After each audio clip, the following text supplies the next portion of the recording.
My name is Kevin Winters, and we've been in a series talking about the voice of God, how to hear it and how to discern it. And we've talked about dreams and visions, and we've talked about the audible voice of God. And now I want to move into another area. But before I do, I got to start with my disclaimer that I said I would start with in every video for this. And that is one of the things that's going to make you confident about hearing the voice of God or knowing that you have heard from God and being able to receive what he's saying to you is knowing what he has already said. So your Bible's going to have to be really important to you. And one of the reasons this is important is because this will keep you from hearing things that are not consistent with the scriptures. One of the lies that's going around right now and is this new breed of prophecy that's happening where people are walking around and they only want to tell people good stuff because they said prophecy edifies, comforts, and exhorts. And so they only want to share the good side of God. And I've heard people say, God is good, God wouldn't do this, God won't do that. That's an inconsistent theology. And I understand where they got it from because there was a time when people who operated in the prophetic thought that God was angry and mad and crazy all the time and wanted to destroy everybody, wanted to kill everybody, and every prophecy was about floods and storms and earthquakes. And I think that has sort of pushed us over to the right. And so we have to have balance though, because both of these characteristics belong to God. So, you have to be careful with this happy prophets, I call them, because the happy prophets are going to lead you into an itchy ear era.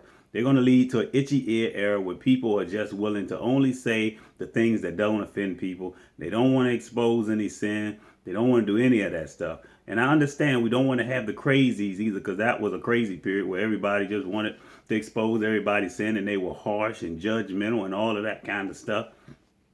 But if you look in the scriptures, you'll see both, right? And one of the things they say is the New Testament, the happy prophets like to say that's the Old Testament prophet. The New Testament prophets don't operate that way. Well, that can't be true, right? Because I told you it has to be consistent. If you tell somebody something, you should be able to show it to them, right? And so what you see is Peter confronts Ananias and Sapphira. He exposes, number one, the sin that's in their life. And then he pronounces a curse on them and they drop dead. You see Paul do the similar thing. He confronts Elymas the sorcerer and strikes him with blindness. So no, God does not only do just good things. Not only that, but if you go into 1 Corinthians 11, you'll see at the communion, where it talks about communion, read the whole communion chapter. What you're going to see is that God, because of the way they were handling the communion table, because of the divisions and because they came to the communion table, first of all, they weren't eating before they came, so they were treating the communion table lightly, and they were being gluttons at the table. Number two, he had already been dealing with them about their carnal behavior, and he told them one of the reasons that you're sick, he said, because of the way you've been handling this communion table, because of the relationships, for this reason, a lot of you are sick, weak, and even dead. So yes, God is still, if you want to say he's angry, he still does the angry stuff. He even does the good stuff. So you have to present God balance. So this is why I tell you have to know what God has said to be comfortable in what God is saying. When you know what God has said and when you understand the consistent pattern that he presents of himself in the scriptures, the way he testifies consistently of himself in the scriptures, when you begin to understand that, then you're not likely to have such error in doctrine and error in theology. That just simply comes from people not using the word as the foundation for building up the rest of their truth. Now, what I want to talk about today is, like I said, we talked about dreams, visions, and audible voices. One of the other ways that you're going to experience God speaking to you, and a lot of people experience this, are impressions. Now, impressions are intuitive feelings, perceptions, gut feelings, that type of a sensation or feeling. That is what an impression is. Now, impressions, I want to look at impressions. Hopefully I can get this all done in one video or even two. Excuse me, something going on with my eye. But there are three different areas I want to look at when it comes to impressions. That's going to be perception, sudden motivation, and burdens. And I'm going to take you through scriptures and show you each one of these and how they were working in the scriptures, and we can see that God uses these as another way of him communicating with us. And even though we're talking about impressions, I want to show you the different ways you might receive impressions. So it's still impression. It's still a sense, intuitive feeling, but it's going to be in three different ways that it can be presented to you. And one of those ways is perception. And so Paul in Acts 27 finds himself in the midst of a storm. And when he's in this storm, he actually lends us I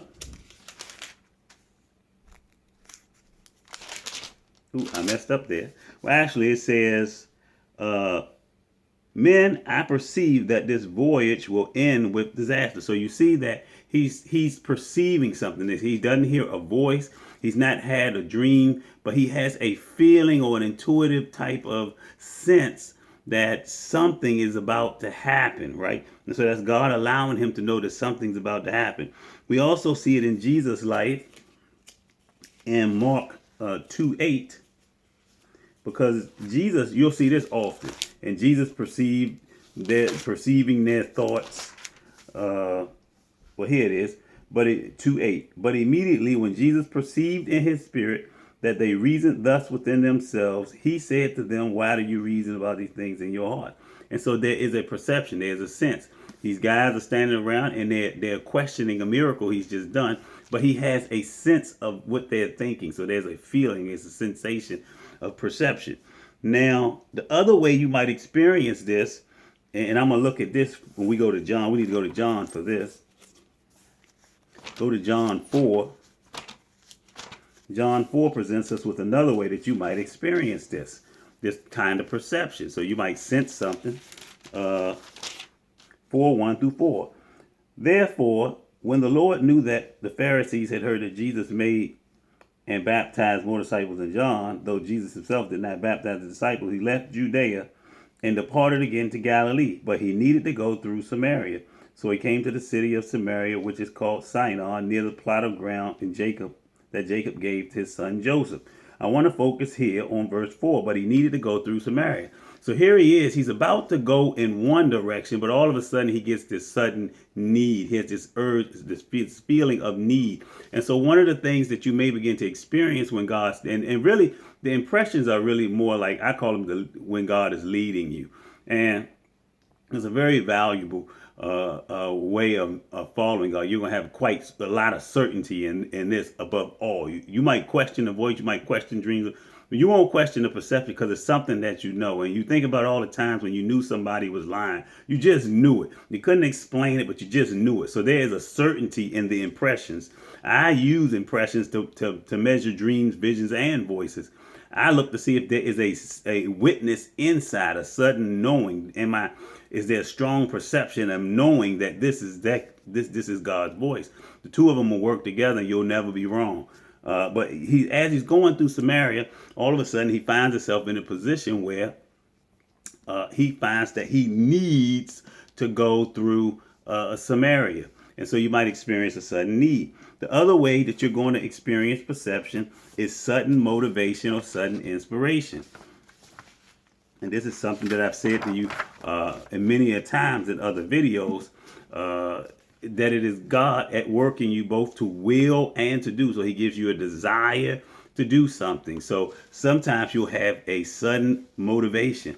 Now, if you go to Ezra 1:5, when Ezra sets out to do the rebuilding of the temple, it says in Ezra 1:5, and all the whose spirits God had stirred. And so God begins to stir the heart or stir the sudden inspiration or motivation, and the people become motivated toward an action. So you might find a sudden urge to move toward an action, a sudden motivation. He does it again in Acts 17:16, which reads, Paul's spirit was provoked within him, and you follow up the rest. So he was provoked within. He felt something in him, pushing him or prodding him to an action. And so that's perception. And then you have sudden motivation or inspiration. Then last there is burdens. Now I want to look at Habakkuk 1:1 for this. And this is important because if you learn this one, if you really learn how to master this one, what you're going to experience is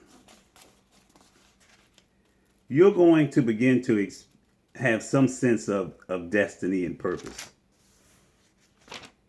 Hold on 1 minute. Okay, so turn to Habakkuk 1:1.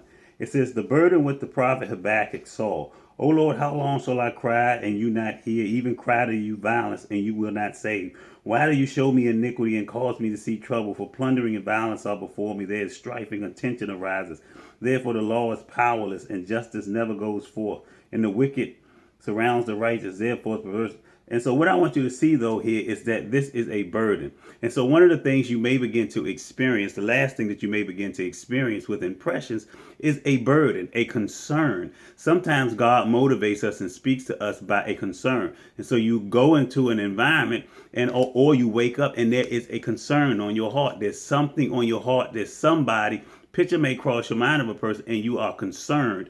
And this concern, it just won't leave you. It's a lasting, what did I write down? It is a lasting concern, something that weighs on your mind that you can't seem to let go of. That is a burden. And sometimes God uses that in prayer. Sometimes when you're praying, you'll get a burden, you'll get a concern that weighs on you. And as you pray, and you pray long enough, the burden, you'll feel the concern go away. It means that God has responded to the request. So that's another way that God may speak to you. He might speak to you. So remember, we're dealing with impressions. And so with impressions, you might begin to perceive something. You might have a sudden motivation or inspiration, feel driven toward a particular action, a sudden urge to do something. You might be provoked to do something, or you might feel a need to do something. And then there are burdens.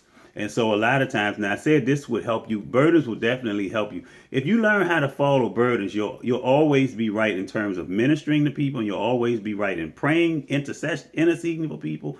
And if you follow burdens, you'll always be right in terms of following destiny and purpose. Because God does this. He takes Ezekiel in Ezekiel 37 and he shows them a valley full of dry bones. And he asks them, what do you see? And he talks about these dry bones. I'm running ahead of myself because I'm running out of time on my counter. But one of the things I want you to see is this. God will use visions to give you burdens. He'll show you things that will give you a concern. And so this is why you can walk down the street and you can see things about people that nobody else saw. Habakkuk saw problems and nobody else around him seemed to care that his community was falling apart.